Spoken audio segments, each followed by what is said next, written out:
Hello again welcome आप सभी का डियर लर्नर्स। और आज मैं आप लोगों को बताने वाला हूँ स्टडी ऑफ इंग्लिश का जो एग्ज़ाम में क्वेश्चन पूछता है तो उसका कैसे आंसर करना है। जो कि लॉन्ग आंसर की बात करेंगे तो 5 मार्क्स का पूछता है, तो मैं आज आपको लॉन्ग आंसर का आंसर बताऊंगा कैसे आंसर देना है और एग्ज़ाम में अच्छा मार्क्स कैसे लाना है।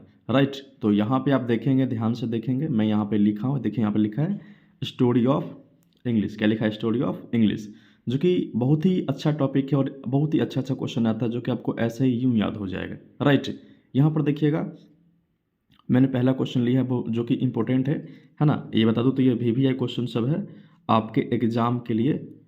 ये जो है पूरा VVI क्वेश्चन सब है, एग्ज़ाम में पूछेंगे ही पूछेंगे। ओके, तो अगर आप चैनल पे नए हैं तो सब्सक्राइब कर लेंगे एंड अपने फ्रेंड्स को भी शेयर कर लेंगे जो 12th का तैयारी कर रहे हैं, सो दैट कि मैं एग्ज़ाम से पहले पूरा मैं आपको यहाँ पे सब कुछ मैं यहाँ पे तैयारी करवा दूंगा। कुछ नहीं करना, सब्सक्राइब कर लेना है, नोटिफिकेशन ऑन कर लेना है, सो दैट कि आपको हर नोटिफिकेशन आपको मिल जाए एंड आप अपडेट रहें इस चैनल से। ओके, तो देखिए पहला क्वेश्चन मैंने यहाँ पे क्या लिखा है, नेम। क्या लिखा है? नेम मीन्स कि नाम लिखना है। एनी 5 मतलब कोई भी 5 इंडियन इंग्लिश नॉवेलिस्ट, है ना। नेम मतलब कि नाम लिखना है आपको। राइट, यहाँ पर नेम के बदले इसको ऐसे भी लिख सकते हैं क्वेश्चन में, राइट, है ना। Right any 5 Indian English novelist. It means कि जो उपन्यासकार होते हैं ना, तो उन लोगों का आपको नाम बताना है। कैसे होगा? तो यहाँ पर देखिए मैंने यहाँ पर किया है, क्वेश्चन को इस तरीके से भी पूछा जा सकता है, मैंने यहाँ पर लिख दिया। देखिए राइट, क्या है? Right the names of 5 Indian English writers. Means कि 5 इंग्लिश राइटर्स के नाम आपको बताने। दोनों सेम क्वेश्चन है, इसमें नॉवेलिस्ट है, इसमें राइटर्स है। दोनों हालांकि अलग अलग क्वेश्चन है, नॉवेलिस्ट और राइटर्स अलग अलग होते हैं, बट यहाँ पर दोनों देंगे तो कोई बात नहीं। एक चीज़ कॉमन मिल रहा है, वो क्या है? Indian English. और यहाँ भी होगा इंडियन इंग्लिश, मतलब भारतीय जो लेखक हैं इंग्लिश के, उसके बारे में आपको जानकारी यहाँ पर देनी है, आपको आंसर देनी है। क्लियर हो रहा है ना? सुनिएगा ध्यान से, क्लियर हो जाएगा।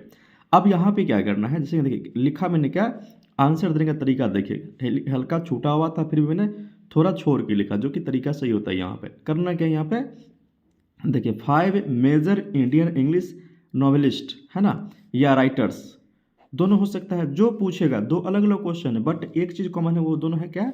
इंडियन इंग्लिश है। दोनों क्या है? इंडियन इंग्लिश है। बात समझ रहे हैं ना? चलिए ओके, तो नॉवेलिस्ट राइटर्स दोनों एक ही बात हो गया। आर, आप यहाँ पे आर के बाद ये भी लिख सकते हैं, are the following.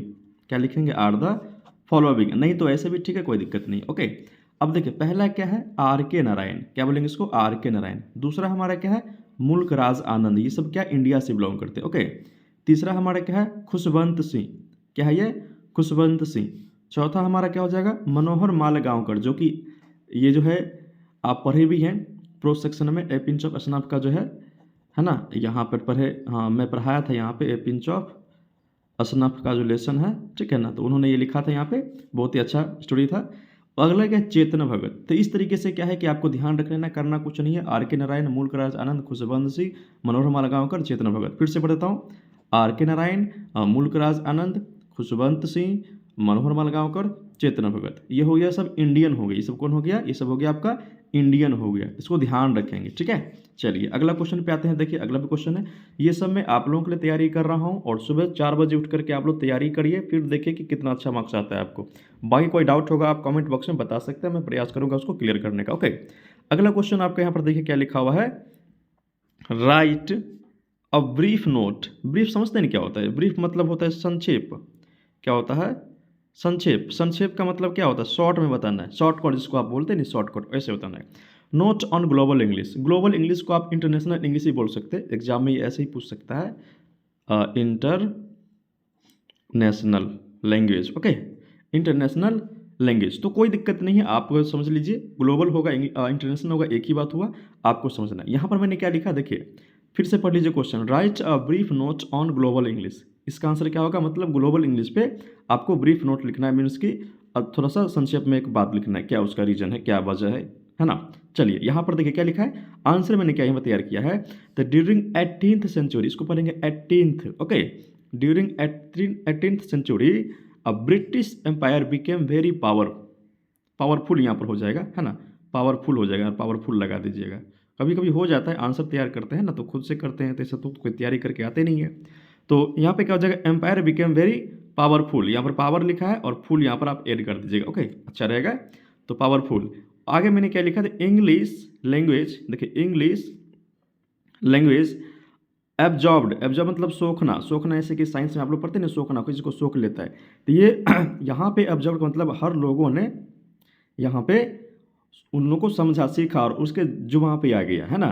Absorbed words and phrases from the languages, from the language of all the countries of the world, मतलब कि पूरे दुनिया में जितने भी कंट्री है, जहाँ जहाँ भी इन्होंने राज किया, है ना, हर जगह से ये जो है ये आ गया, जुबान पे आ गया। जो कि आपको पता है ना, 200 वर्षों तक अंग्रेजों ने राज किया था इंडिया पे भी।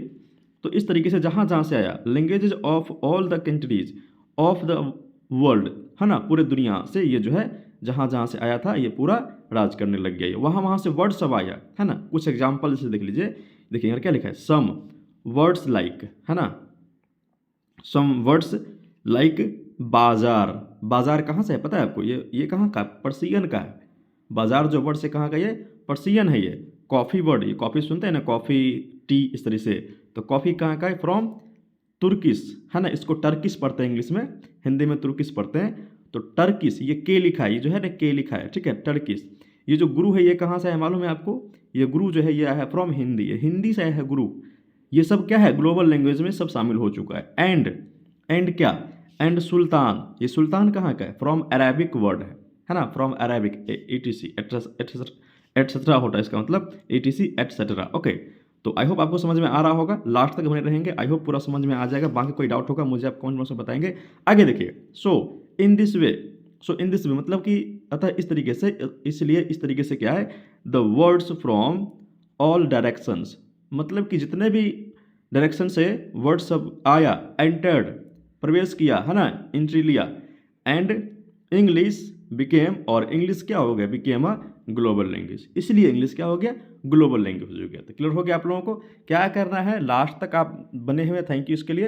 एंड पूरा अच्छे से इसको तैयारी कर लीजिए, अच्छे से तैयारी कर लीजिए, बहुत ही इंपॉर्टेंट क्वेश्चन ये सर, आपके एग्जाम में बहुत अच्छे से ये क्वेश्चन आएंगे भी, आपको तैयारी भी कर लेनी है। Okay, thank you so much. And जो भी लोग इनको शेयर कर लीजिए सो दैट कि बाकी लोग इसको देख सके। Okay, thank you.